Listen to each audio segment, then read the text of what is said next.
Hey everybody, welcome to Travel Shark.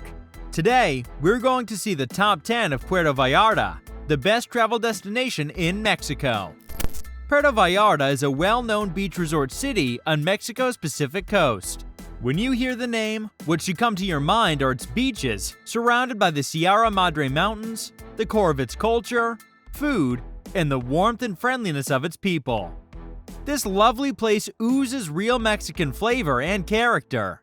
Every tourist has lots of exciting things to do in Puerto Vallarta and would hardly get bored. So let's take a few minutes to tour around Puerto Vallarta. Beaches in Puerto Vallarta.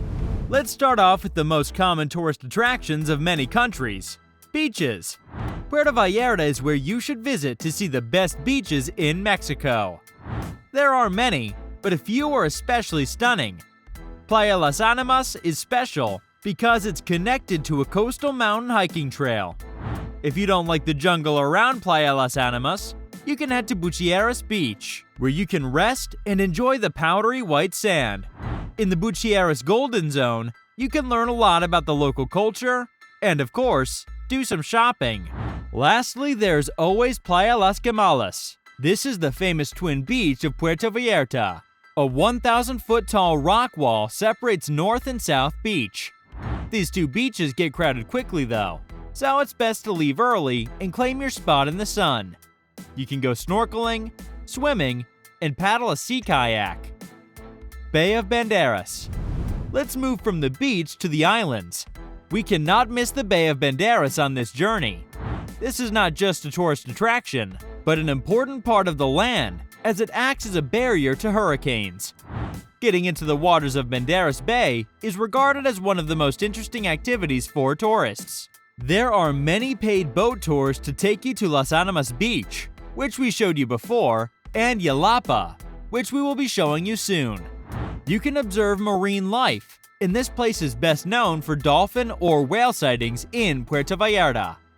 Marigalante. Going back might be wise if you missed this when you were at Bay of Banderas. If you're a history geek, then you know Christopher Columbus, the great navigator. Marigalante is a ship, actually a Spanish galleon made to be just like Columbus's ship, but in a comfy and modern way. It has an air-conditioned dining room and a fully stocked bar. You can book a tour and enjoy a day in the sea with music, food, and exciting pirate shows on board. Islas Marietas. In the middle of the Bay of Banderas, you can find this mesmerizing archipelago, Islas Marietas. It is located inside the Los Arcos National Marine Park, which is a protected area, so only a certain number of visitors are allowed per day. You can get the chance to swim with rare marine species, but the best part is visiting the hidden beach, or the Beach of Love. You have to swim through an underwater channel to reach it, which can only be done during low tide. When you get out of the channel onto the beach, you'll be amazed to see this large beach full of sand to explore. Yalapa. This is a peaceful beach with golden sand, surrounded by jungle-backed hills. You might wonder why we didn't mention Yalapa when we talked about the best beaches. Yalapa is not just a beach. This is a small coastal town you can escape to. When you get exhausted from all the tours and dealing with agencies and guides, visit Yalapa and stay in one of its guest houses. No, you won't find a mainstream hotel here, nor supermarkets. The specialty is that you can't get to Yalapa on foot or by car. You must take a boat from the mainland. You can find a sea taxi from Los Muertos Pier or Boca de Tomaltan. Here is Yalapa. You can get some good foods at the local markets and eat at beach restaurants for a lower price than on the mainland. Don't forget to visit the waterfall at the end of the stairs at the eastern beach end. Magic Towns. With the social and technological evolution, most countries slowly lose their identity and adopt elements from other cultures.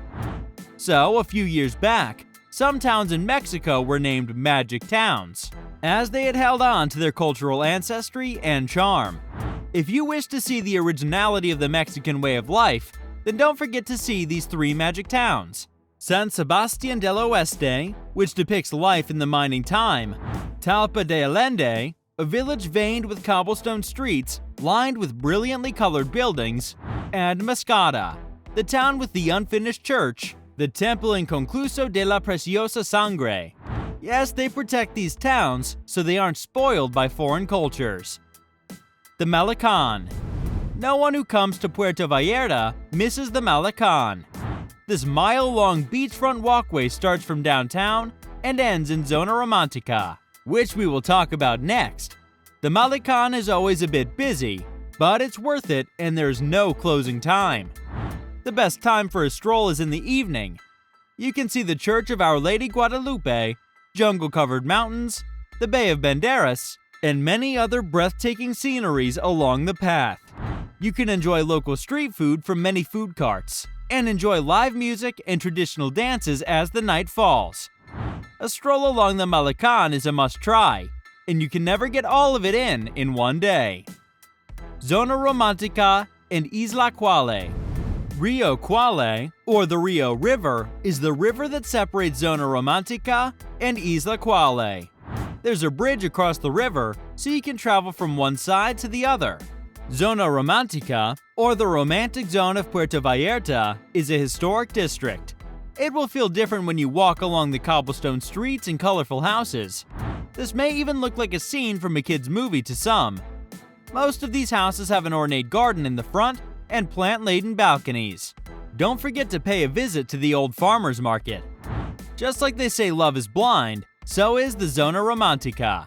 Only we don't mean blind to people's faults in this instance, but blind to gender or orientation. You can find some of the best gay beaches and bars and restaurants in Puerto Vallarta.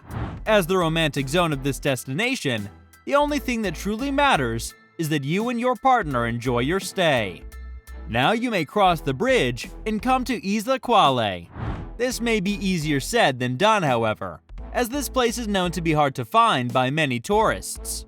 After crossing the bridge, you can take any of the paths, and eventually you will reach the marketplace. You can find art, trinkets, and ceramics. But beware that some visitors say that these are a bit more expensive than on the mainland. While in Isla Quale, you can visit the Museo de Quale to learn about their culture and see its spectacular archaeological and creative collection. Adventures in Puerto Vallarta. What you're going to remember from a tour is not only what you see and take photos of, it's also the experience itself, and in this case, the adrenaline rush. You can try skydiving over the gorgeous coastlines of Puerto Vallarta. In fact, this is the best place if you're trying it for the first time. If you thought Puerto Vallarta was just another place to relax with a drink in your hand, you were wrong. There are many ways to relieve some stress and let out your inner adventure seeker. So book a canopy tour and enjoy some ziplining. You can even find a place to get an ATV tour, where most of the trails run from the city through the jungle up to the Sierra Madre Mountains. If you're not a fan of ATVs, then there are always other options, like horses. Rancho El Charro provides scenic horseback rides into the mountains. It doesn't end here, nor is it complete until you join a food tour. They will take you to unique places to taste Puerto Vallarta's authentic eats. Don't miss tacos with tequila. Mirador Cerro de la Cruz. Why not end our tour from the city's lovely viewpoint? You must climb up Abasolo Street or Josefa Ortiz de Dominguez Street to reach Mirador Cerro de la Cruz. This hike might take around 15 to 45 minutes, and you have to be sure that you can handle it. Despite being hard and tiresome, this walk is worth the scenery, which slowly unwinds as you go up. If walking's not your thing, you can take the funicular, but this is available only in the high season.